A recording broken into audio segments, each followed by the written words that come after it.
도대체 그게 진짜 한국 여권이었던 거예요? 그 장면을 보고 저는 눈앞의 현실을 믿을 수가 없었습니다. 그날 이후 제 인생의 지도가 완전히 달라졌어요. 이건 그냥 여행 이야기가 아니에요. 이건 한 장의 여권에서 시작된 저의 인생 이야기입니다. 잠깐 여러분 그거 아세요? 여러분의 구독, 좋아요, 알림 설정은 저에게 가장 큰 힘이 됩니다. 클릭 한 번으로 제게 큰 힘을 주시길 바라요.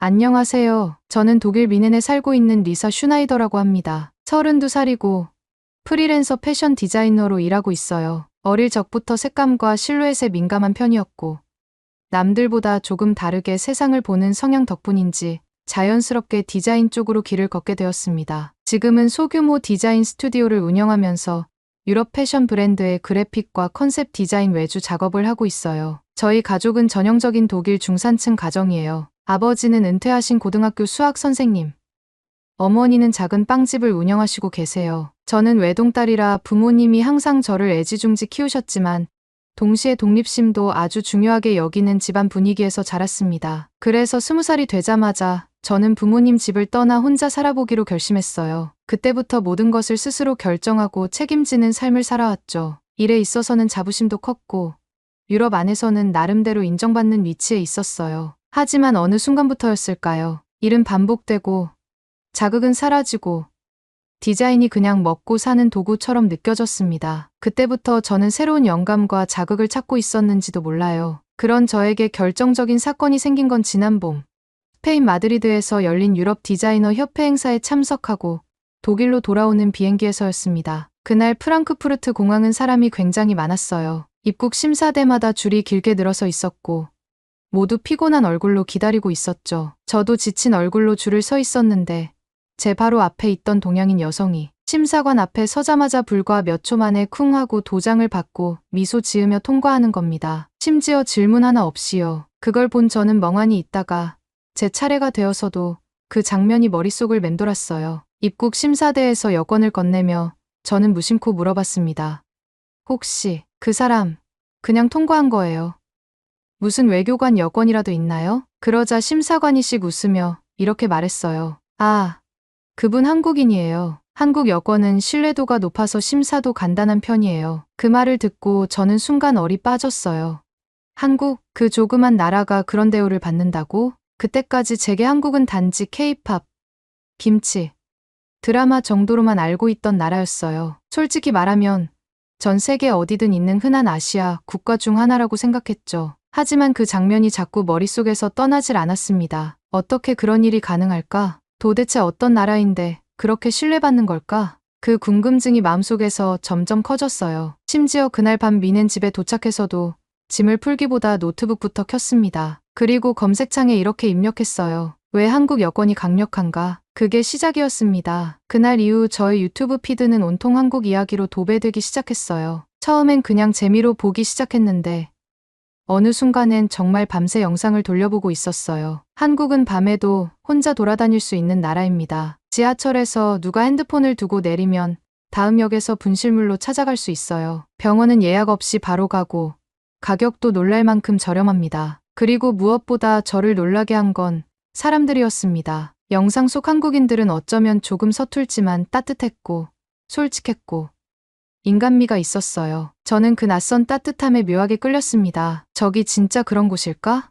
사실 제 주변 사람들은 대부분 프랑스, 이탈리아, 스위스 이런 유럽 국가들에만 관심이 많았어요. 아시아는 그저 여름에 휴양지로 가는 곳 정도였죠. 저도 그렇게 생각했는데 지금은 아니었어요. 한국은 뭔가 다르게 다가왔습니다. 그리고 어느 날 인스타그램 피드를 스크롤하던 중 한 공모전 포스터가 눈에 들어왔어요. 서울 디자인위크 국제 디자이너 초청 프로젝트 참가자 모집. 그 순간 저는 이유 없이 심장이 폭발하듯 뛰었어요. 망설임 없이 포트폴리오를 정리했고 제출했습니다. 안 될 수도 있겠지. 그냥 도전해보는 거야 라는 마음으로요. 그런데 예상치 못하게 이틀 만에 메일이 왔어요. 당신은 서울 디자인위크 초청 디자이너로 선정되셨습니다. 한국에서의 여정을 시작할 준비가 되셨나요? 그 문장을 읽는 순간 저는 다시 공항의 그 장면이 떠올랐습니다. 도대체 그게 진짜 한국 여권이었던 거예요. 처음 한국이라는 나라에 관심을 갖게 된 건 단순한 호기심이었습니다. 하지만 그 호기심은 점점 강한 끌림으로 바뀌었어요. 공항에서 본 짧은 장면 하나가 불씨가 되었고 그 불씨는 순식간에 번졌습니다. 처음에는 그냥 영상을 몇 개 본 정도였어요. 그런데 다음 날 아침 잠에서 깨자마자 저는 무의식 중에 다시 한국 관련 영상을 찾고 있었어요. 이상했어요. 왜 이렇게 궁금할까? 마치 오래전 잃어버렸던 조각을 찾은 것처럼 무언가 본능적으로 맞닿은 느낌이 들었습니다. 하루는 퇴근 후 소파에 누워서 영상을 보다가 울었던 기억이 있어요. 한 영상에서는 서울 한복판에서 우연히 쓰러진 외국인을 한국 시민들이 다 함께 도와주는 장면이 담겨 있었어요. 누구 하나 지나치지 않았고 어떤 이들은 심지어 자기 일정까지 포기하고 그 사람을 응급실까지 데려다 주었습니다. 댓글엔 각국의 시청자들이 놀랍다는 반응을 남기고 있었고 저도 그 중 하나였어요. 저게 가능한 일인가? 저는 유럽에서 그렇게까지 남을 챙기는 사람들을 자주 본 적이 없었거든요. 그런 영상들 사이로 우연히 어떤 외국 여성 유튜버가 만든 브이로그를 보게 되었어요. 그녀는 한국에 단기 체류 중이었는데 편의점에서 밤늦게 컵라면을 사 먹는 영상이었어요. 딱히 특별한 건 없었지만 거기엔 제가 알지 못했던 또 다른 일상이 담겨 있었어요. 밤늦은 시간 혼자 거리에서 라면을 먹고 길을 걷는 그녀의 모습은 저에게는 신세계였어요. 그녀가 말했어요. 나는 이 나라에서 처음으로 나 자신을 안전하다고 느꼈어요. 그 말이 머릿속에서 떠나질 않았어요. 왜 그녀는 그렇게 느꼈을까? 왜 나는 지금 이 화면을 보며 심장이 이렇게 요동치는 걸까?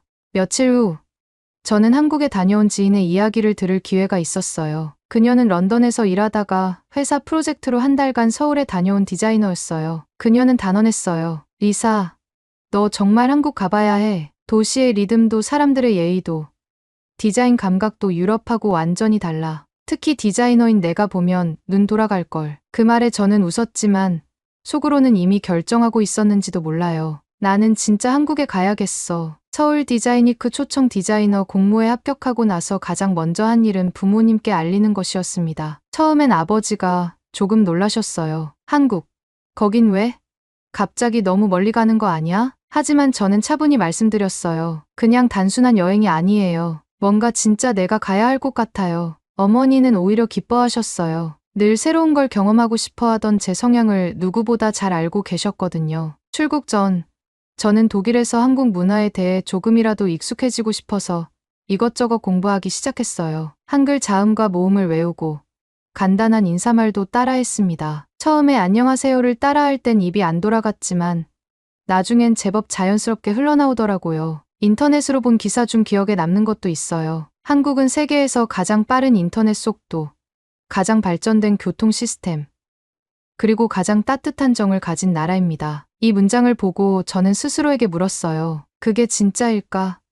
아니면 그냥 홍보일까? 마침내 출국 당일이 되었습니다. 인천으로 가는 비행기를 타기 전 제 가방 속에는 포트폴리오와 노트북, 그리고 두려움과 설렘이 함께 담겨 있었어요. 한국에 가기 전날 밤, 저는 너무 긴장해서 잠을 이루지 못했어요. 비행기 안에서도 심장이 계속 두근거렸어요. 진짜로 가는 거야. 이제는 화면 속이 아니라 직접 느끼게 될 거야. 비행기가 인천공항에 착륙한 순간 기장의 한국어 안내방송이 들렸습니다. 저는 기내 창밖으로 보이는 낯선 도시의 불빛을 보며 숨을 크게 들이마셨어요. 머릿속에선 끊임없이 질문이 맴돌았어요. 이 도시는 어떤 리듬으로 움직일까? 이 사람들은 어떤 방식으로 웃을까? 그리고 나는 이곳에서 어떤 나를 만나게 될까? 짐을 찾고 입국 심사대를 통과할 때 몇 달 전 그 장면이 다시 떠올랐습니다. 그때 봤던 한국인의 당당한 뒷모습이요. 이번엔 그 자리에 제가 서 있었어요. 그리고 제 앞에서 심사관이 미소를 지으며 여권을 넘겨줬을 때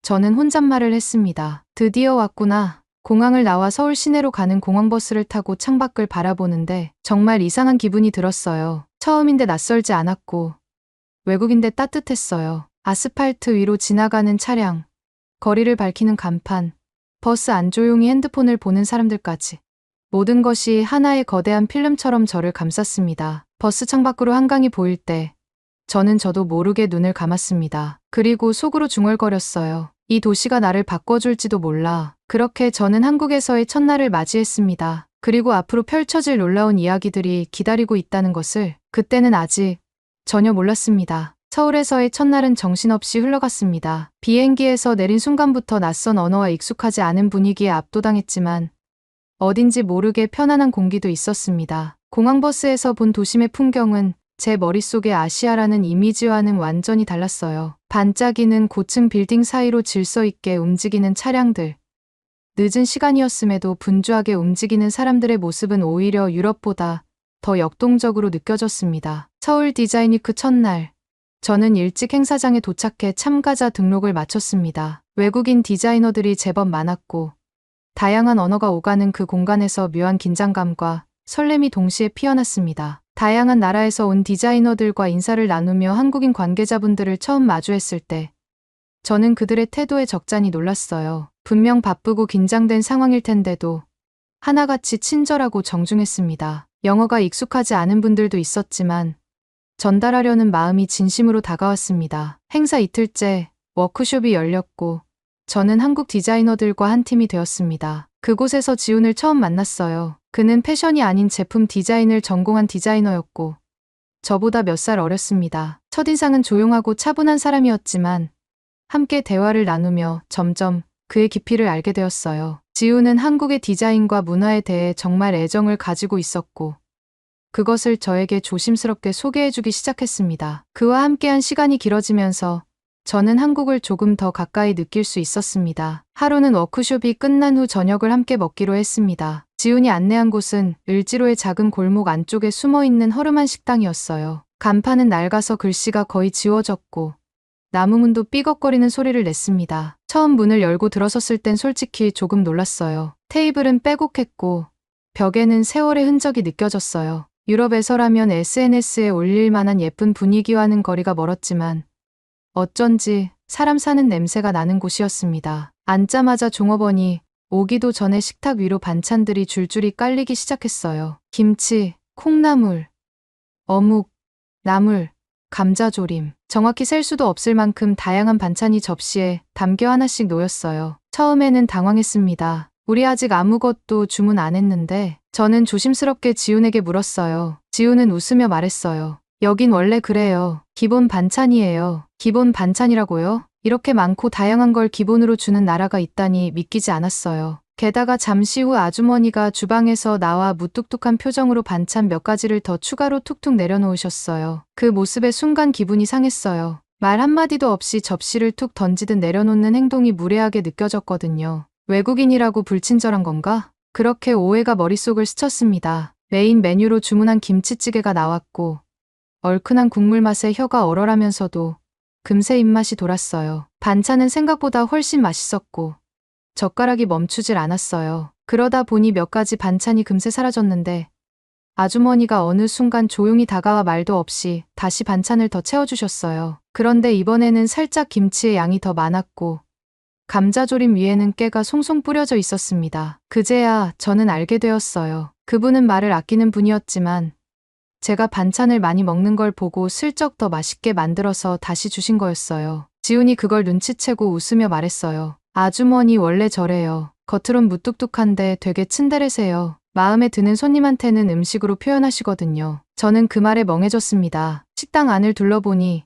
다른 손님들에게도 말없이 반찬을 내주는 모습이 반복되고 있었어요. 하지만 자세히 보면 반찬 하나하나가 손님의 반응에 따라 조금씩 다르게 나가는 게 보였어요. 말은 없지만 눈으로 보고 손으로 느끼며 마음을 전하고 있었던 거예요. 그 따뜻한 방식에 저는 깊은 감동을 받았습니다. 식당을 나서면서 아주머니가 주방에서 고개를 살짝 내밀어 맛있었어요? 라고 물으셨고 저는 조금 어눌한 한국어로 네, 정말 맛있었어요라고 대답했습니다. 그때 아주머니 얼굴에 처음으로 살짝 미소가 번졌어요. 그 미소 하나가 제 마음을 완전히 무너뜨렸습니다. 나는 왜 처음부터 이 마음을 몰랐을까? 그날 밤 숙소로 돌아와 조용히 일기를 썼습니다. 오늘 한국의 정을 한 접시 반찬에서 배웠다. 며칠 후 지우는 저를 서울 외곽에 있는 자신의 고향 마을로 데려갔어요. 그곳엔 그의 할머니가 혼자 살고 계셨고 오래된 전통 한옥이 있었습니다. 처음으로 한국식 온돌방에서 자고 아침에 미역국을 먹으며 따뜻한 이불 속에서 느낀 감정은 정말 말로 표현하기 어려웠어요. 지훈의 할머니는 제가 서툰 한국어로 안녕하세요라고 인사하자 활짝 웃으며 제 손을 꼭 잡아주셨습니다. 그 손의 온기는 아직도 기억에 남아있어요. 지훈과 함께한 일주일은 제 인생에서 가장 따뜻하고 진실된 시간이었습니다. 서울의 화려함도 좋았지만 그보다 더 강하게 마음에 남은 건 한국 사람들의 정이었습니다. 그건 책으로 배우거나 영상으로 볼 수 없는, 직접 겪어야만 알 수 있는 감정이었어요. 그 따뜻함 속에서 저는 어느새 지훈을 조금씩 더 자주 떠올리게 되었고, 그의 사소한 행동 하나에도 웃음이 나기 시작했어요. 처음 한국에 왔을 때는 단순히 그 나라가 궁금해서였어요. 그런데 지금은 조금 달라졌어요. 이제는 한국이 아니라 이곳에서 함께한 사람이 궁금해졌어요. 그 사람이 어떤 생각을 하고 어떤 음악을 듣고 어떤 길을 걸으며 살아왔는지 알고 싶어졌어요. 서울에서의 마지막 날은 유난히 조용했습니다. 햇살이 따뜻하게 내리쬐던 그날, 지훈과 저는 경복궁 근처의 조용한 찻집에서 마주 앉아 있었습니다. 유리창 너머로 봄 기운이 번지고 있었고, 찻잔에서 피어오르는 김 사이로 마음속에도 뭔가 흐르고 있었습니다. 그날따라 지훈은 말이 적었어요. 저도 차마 먼저 말을 꺼내지 못하고 차만 천천히 마셨습니다. 잠시 침묵이 이어지다 저는 조용히 말했어요. 우리 앞으로는 어떻게 되는 걸까? 지훈은 제 눈을 바라보며 손등을 조심스럽게 잡았고 떨리는 목소리로 말했습니다. 리사, 나는 너랑 이렇게 떨어져 있는 게 싫어. 우리 진짜 연인이 되면 안 될까? 그 순간 가슴이 쿵 내려앉는 것 같았어요. 기다려왔던 말이었고 저 역시 느끼고 있던 감정이었어요. 하지만 그 말이 이렇게 직접 다가오니 숨이 막힐 만큼 떨렸습니다. 저도 웃으며 말했어요. 나도 그래. 나도 너랑 계속 함께 있고 싶어. 그날 우리는 연인이 되었습니다. 처음부터 서로에게 마음이 있었지만 공식적으로 감정을 확인한 건 그 순간이었어요. 저녁 무렵 우리는 남산 산책로를 걸으며 손을 잡았고 봄바람 속에 벚꽃이 흩날리는 풍경은 마치 영화처럼 느껴졌습니다. 그 길 위에서 저는 마음속으로 다짐했어요. 이건 끝이 아니라 시작이야. 그리고 이틀 뒤 저는 독일로 돌아가는 비행기를 탔습니다. 지훈은 끝까지 공항에서 손을 놓지 않았어요. 출국장 문 앞에서 그가 말했습니다. 꼭 다시 와줘. 이번엔 나랑 함께 있는 이유로. 비행기 창밖으로 점점 멀어지는 서울의 야경을 바라보며 저는 눈물을 참을 수 없었습니다. 그건 단지 이별의 슬픔이 아니었어요. 처음으로 돌아가고 싶지 않다는 감정을 느꼈기 때문이었습니다. 독일에 돌아온 후 모든 것이 낯설게 느껴졌습니다. 익숙했던 내 방, 내가 디자인했던 작업물들, 매일 걷던 거리가 전부 무채색처럼 보였어요. 서울에서의 기억이 너무 선명해서일까요? 하루에도 몇 번씩 사진첩을 열고 지훈과 나눈 메시지를 다시 읽고 영상통화를 기다리는 저 자신을 발견하게 되었습니다. 우리는 매일 연락했습니다. 그는 퇴근 후 저녁 식사하는 모습을 보여주기도 했고 제가 좋아했던 김치찌개가 다시 나왔다며 사진을 보내기도 했어요. 그런 소소한 일상이었지만 저에게는 가장 큰 위로였어요. 점점 저는 확신하게 되었어요. 나는 이 사람 곁에 있어야 해. 그리고 그 도시, 그 문화 안에서 살아야 해. 부모님께 조심스럽게 말씀드렸을 때 처음엔 놀라셨지만 결국 저의 선택을 존중해 주셨어요. 어머니는 제 손을 잡고 말하셨어요. 리사, 내가 행복하다면 그게 정답이야. 저는 독일에서의 일을 정리했고 마침내 다시 한국행 비행기에 몸을 실었습니다. 이번엔 초청장이 아니라 스스로 선택한 삶을 위해서였습니다. 공항에 도착하자 지훈이 저를 기다리고 있었어요. 멀리서도 그의 모습이 단번에 눈에 들어왔고 두 눈이 마주친 순간 우리는 말없이 서로를 꼭 안았습니다. 그 품에서 나는 확신했어요. 아, 이제 여기가 내가 있어야 할 곳이구나. 일주일 정도는 게스트하우스에서 머물면서 한국 생활에 적응하기 시작했어요. 서울의 리듬, 사람들의 말투, 대중교통의 체계, 마트에서의 쇼핑 방식까지 모든 게 아직은 낯설었지만 신기하게도 전혀 불편하지 않았습니다. 그저 새로운 세계를 하나씩 열어가는 기분이었어요. 지훈은 매일 저녁마다 퇴근 후 제가 머무는 곳으로 와서 함께 저녁을 먹고 동네를 걸었어요. 하루는 비가 오는 날이었는데 지훈이 우산을 2개 가져왔더라고요. 같이 쓸래? 그 말에 웃으며 한 우산 아래로 함께 걸었어요. 그날 빗소리와 서울의 거리 풍경 속에서 우리는 자연스럽게 이야기했어요. 이렇게 매일 만나느니 그냥 함께 지내는 건 어때? 지훈이 말했어요. 순간 저는 놀라긴 했지만 마음 한구석에서는 이미 같은 생각을 하고 있었어요. 우리 둘 다 외국에 살아본 경험이 있고 또 성격도 알고 같이 살면 더 잘 알 수 있지 않을까? 그 말에 저는 고개를 끄덕였어요. 그건 충동적인 제안이 아니었고 서로를 존중하고 이해하려는 마음이 쌓인 결과였어요. 함께 살기로 한 뒤 우리는 집을 알아보기 시작했어요. 처음엔 서울 중심가의 오피스텔도 생각했지만 결국 고른 곳은 서울 외곽의 조용한 동네였어요. 공기 좋고 동네 사람들도 따뜻하고 무엇보다 창밖으로 나무가 보이는 작고 아늑한 집이었습니다. 이사 날 우리는 직접 중고 가구를 조립하고 커튼을 달며 땀을 흘렸어요. 지우는 저를 위해 한글로 된 라벨을 영어로 번역해서 붙여주기도 했고, 저는 유럽식 샐러드 레시피를 알려주며 점점 서로의 생활에 스며들었습니다. 그렇게 시작된 동거는 매일이 새로웠어요. 저는 아침에 일찍 일어나 지훈을 위해 계란을 굽기도 했고, 지훈은 퇴근길에 작은 꽃을 사오며 저를 미소 짓게 만들었어요. 무엇보다 인상 깊었던 건 동네 사람들이 우리를 생각보다 너무 자연스럽게 받아들였다는 거였어요. 마트 아주머니는 어느 날 제게 말을 걸며 물으셨어요. 그쪽, 지훈이 여자친구지요? 한국 생활은 괜찮아요? 제가 서툰 한국어로 네. 잘 지내요라고 대답하자 그분은 제게 깻잎 무침 레시피를 손에 적어주시며 웃으셨어요. 이건 지훈이가 어릴 때 좋아하던 거야. 한번 해줘봐요. 며칠 후엔 지훈의 할머니 댁에 인사도 갔습니다. 작은 마당에 감나무가 있는 고즈넉한 한옥이었고 할머니는 저를 말없이 바라보다가 따뜻한 된장을 담아 건네주셨어요. 그리고 제 손을 꼭 잡고 말씀하셨습니다. 우리 손주, 마음 좋은 사람 만나서 내가 더 고맙네. 그 손의 온기에서 저는 어떤 말보다 진심을 느꼈습니다. 환영은 말로만 하는 게 아니라는 걸. 한국 사람들의 따뜻한 정은 이런 방식으로 다가온다는 걸 그때 알게 되었어요. 그날 이후 저는 단순히 이곳에서 살아간다가 아니라 함께 살아간다는 감정을 배우기 시작했습니다. 지훈과 저는 점점 일상의 조각들을 함께 맞춰갔고 계절이 한번 바뀌었을 즈음 자연스럽게 결혼 이야기가 오가기 시작했어요. 거창하진 않지만 진심을 담아 서로의 가족과 친구들을 초대하는 작은 결혼식을 준비하게 되었죠. 초여름 날씨 속에 열린 야외 결혼식. 양가 가족들과 가까운 친구들만 초대해 따뜻한 분위기에서 진행되었어요. 저는 전통 한복을 입었고 지우는 정장을 입었습니다. 하객 중 한 사람이 농담처럼 말했어요. 이 커플 여권 하나로 시작됐다더니 정말이네. 모두가 웃었지만 저는 마음속으로 깊이 고개를 끄덕였어요. 정말 그랬거든요. 지금 저는 한국에서 살고 있어요. 아침엔 시장에서 장을 보고 낮에는 디자인 작업을 하며 저녁엔 지훈과 함께 한강을 걷습니다. 이제는 이름 모를 골목길에서도 길을 잃지 않고 매운 음식도 꽤 잘 먹게 되었어요. 무엇보다 이곳 사람들과의 정이 저를 가장 큰 변화로 이끌었습니다. 가끔은 생각해요. 만약 그날 공항에서 지금 그게 한국 여권이에요? 라는 말을 듣지 않았다면 지금의 나는 없었을 거라고요. 그 작은 순간이 하나의 계기가 되어 인생 전체의 방향을 바꾸었습니다. 저는 더 이상 한국이 낯선 나라가 아니에요. 이제는 저희 삶이고 저희 집이며 저희 사랑입니다. 그리고 이 이야기를 읽고 있는 당신에게 꼭 전하고 싶어요. 어떤 작은 계기든 어떤 사소한 감정이든 그걸 믿어보세요. 그 작은 불씨 하나가 여러분의 인생을 바꿀 수도 있어요. 저처럼요. 서울에서 독일로 돌아가는 비행기 안에서 저는 창밖을 바라보며 생각했습니다. 내가 다시 돌아오게 될까? 아니, 나는 반드시 돌아갈 거야. 오늘의 이야기는 여기까지입니다. 오늘의 사연이 마음에 드셨다면 구독, 좋아요 부탁드리겠습니다. 소중한 시간 긴 이야기 끝까지 들어주셔서 진심으로 감사합니다. 앞으로도 더 좋은 사연으로 여러분을 찾아오겠습니다. 시청해주셔서 감사합니다. 해주셔서 감사합니다. 해주셔서 감사합니다.